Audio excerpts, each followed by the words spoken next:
Assalamualaikum warahmatullahi wabarakatuh. Waalaikumsalam warahmatullahi wabarakatuh. Alhamdulillahi rabbil alamin. Wassalatu wassalamu ala asrafil wal mursalin wa ala alihi washabi ajmain, amma ba'du. Mari kita panjatkan puji syukur kehadirat Allah Subhanahu wa taala yang telah memberi rahmat, berkah dan karunia-Nya kepada kita semua. Amin. Dan tak lupa pula kita bacakan salawat dan salam kepada junjungan kita Nabi besar Muhammad sallallahu alaihi wasallam. Dalam live sekarang ini kita nih berbincang-bincang bersama Bapak Ustadz Azmi Khatib tentang kejadian-kejadian yang terjadi baik dalam media sosial maupun televisi. Dalam hal ini Labay IKUS Masjid Syekh Burhanuddin ingin bertanya-tanya kepada Bapak Ustadz Azmi Khatib. Untuk itu saya persilahkan kepada Labay Nasar untuk mempertanyakan hal-hal yang dewasa ini yang terungkap baik di media televisi maupun media sosial. Untuk itu kepada Labay Nasar dipersilakan untuk tanya jawab bersama Ustadz Azmi Khatib. Assalamualaikum Ustadz. Waalaikumsalam warahmatullahi. Ini ada yang saya ingin pertanyakan sama Ustadz tentang masalah orang-orang gila nih Ustadz. Jadi saya lihat terjadi ada kepada ulama namanya kan sedang mengimamin gitu. Jadi langsung aja ada aja orang menusuk gitu kan. Sedang menceramah juga datang-datang aja langsung aja menusuk gitu kan. Jadi bagaimana tanggapan Islam Ustaz tentang masalah ini Ustaz? Dan berapa macam pula orang-orang gila ini Ustaz? Nah, tolong dijelaskan Ustaz. Assalamualaikum warahmatullahi wabarakatuh. Bismillah walhamdulillah. Allahumma salli ala Sayyidina Muhammad wa ala ali Sayyidina Muhammad, amma ba'd. Baiklah, kita akan coba menjawab pertanyaan dari Labay Mansar, Labay Masjid Jami' Syekh Burhanuddin, Bekasi Timur. Masalah orang gila ya. Jadi sekarang memang kalau kita lihat di media sosial, di televisi, banyak pemberitaan tentang masalah orang gila ini. Ada imam masjid yang sedang imamin sholat di masjid, tiba-tiba ditusuk. Setelah ditangkap pelakunya ternyata orang gila yang sedang zikir, ditusuk. Setelah ditangkap pelakunya ternyata masih orang gila. Dan yang baru-baru saja terjadi, seorang ulama yang tarafnya sudah internasional, Syekh Ali Jaber, sedang berceramah di Lampung. Tiba-tiba ada orang naik ke atas panggung lalu menusuk beliau. Terus kata orang tuanya juga, dia juga orang gila. Nah, bagaimana Islam menjelaskan tentang orang gila ini? Orang gila itu adalah orang yang di bawah pengaruh iblis dan setan, atau di bawah tekanan iblis dan setan. Nah, Rasulullah Shallallahu Alaihi Wasallam dulu pernah bertanya kepada iblis ini, hai iblis, hai setan, siapa orang yang paling kau benci di kolom bumi ini?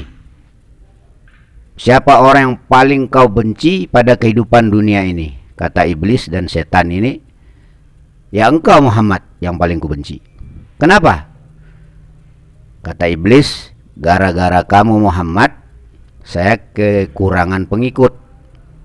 Gara-gara kamu Muhammad, banyak orang yang lari dari ajakan saya.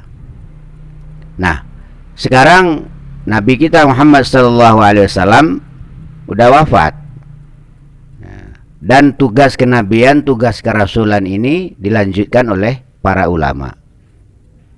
Rasulullah sallallahu alaihi wasallam bersabda, al ulama wa warasati wa warasatul anbiya.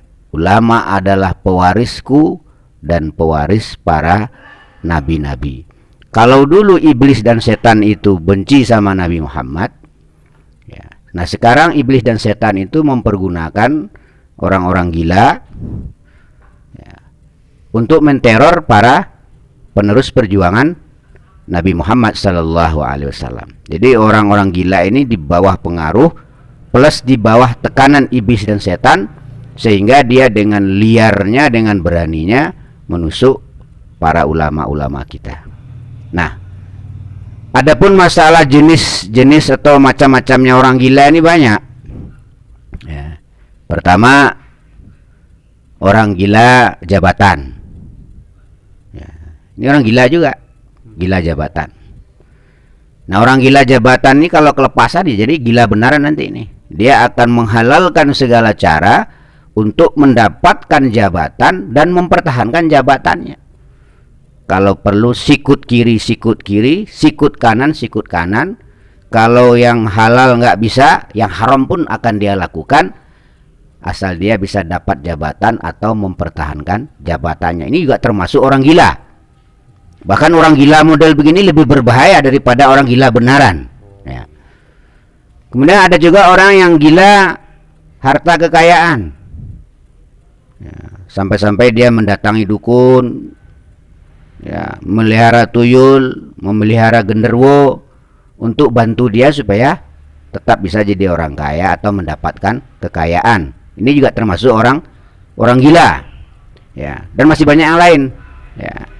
Ada juga yang gila sama janda, ini gila juga, ya kan? Nah, jadi itu masalah orang gila. Jadi kalau ada lagi yang mau ditanyakan silahkan.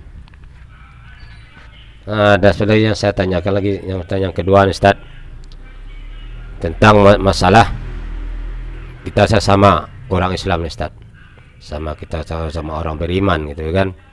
Jadi ada perselisih pahaman gitu kan, apa diri saya, apa diri orang itu saya tidak tahu nih.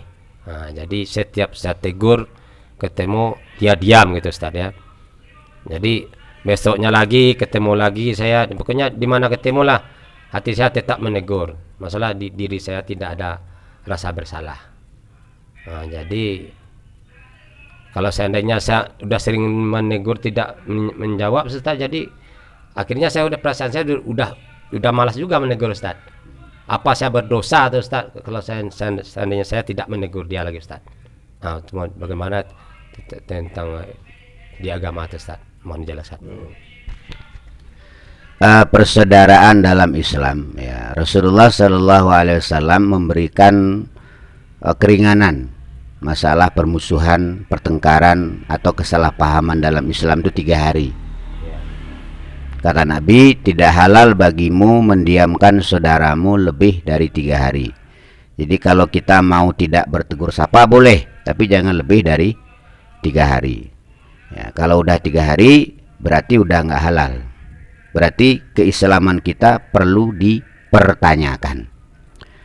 Terus bagaimana kita menyikapi orang yang ada masalah dengan kita, salah paham dengan kita, mungkin menurut pandangan dia kita salah, tapi kita ketemu dengan dia udah kita tegur. Ketemu sekali kita tegur, dia palingkan mukanya. Ketemu sekali lagi kita tegur, masih dipalingkan mukanya. Udah 3 kali kita tegur, masih juga dipalingkan mukanya, bahkan sampai berkali-kali dia nggak mau kita tegur. Lalu bagaimana? Apakah kita berhenti menegurnya atau tetap kita tegur? Nah, begini. Jadi berbaik dengan sesama muslim itu ada 2 macam.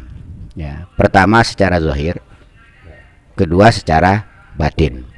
Jadi kalau secara zahirnya dia udah nggak mau bertegur sapa dengan kita, kita tetap punya kewajiban untuk menegurnya, menyapanya secara batin.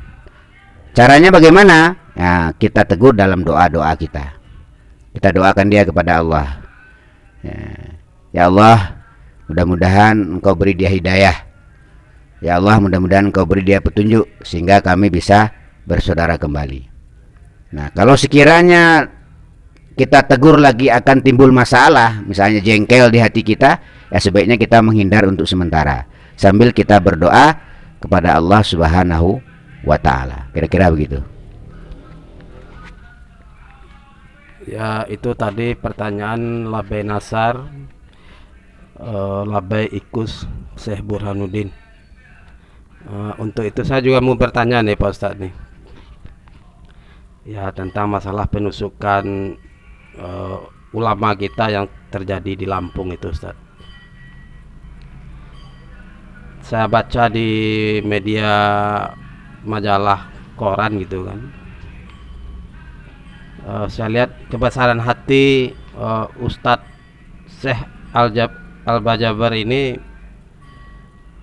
termasuk orang ulama yang begitu kasihan juga terhadap pelakunya ini.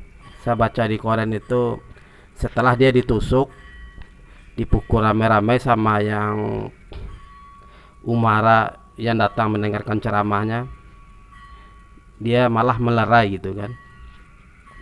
Nah, dalam hal ini Ustadz, apakah ada dalam Al-Qur'annya yang sifat-sifat begini sebagai seorang ulama gitu kan? Menurut saya sih memang lebih support gitu kan, cuman saya lebih bertanya lebih agak dalam sedikit ya, apa ada itu dalam Al-Qur'annya ayat-ayat orang yang berbuat menjahatin kita tuh kita tetap baik sama dia gitu Ustaz. Ya cuman itu aja Ustaz ya. Baiklah, apa yang ditunjukkan oleh Syekh Ali Jaber itu adalah akhlak beliau ya, akhlak beliau, karena memang beliau itu ulama penerus perjuangan para nabi dan rasul. Memang kalau kita lihat Al-Quran itu ayatnya adalah wa'afina anin nas. Dalam Islam itu tidak ada kewajiban minta maaf, yang ada kewajiban adalah memaafkan. Lebih-lebih kalau kita seorang ulama, seorang ustadz, seorang yang mengerti agama. Jadi kalau ada orang punya salah pada kita, kita tidak perlu menunggu orang itu minta maaf sama kita, tapi kita berkewajiban untuk memaafkannya. Dan itu yang diamalkan oleh Syekh Ali Jaber.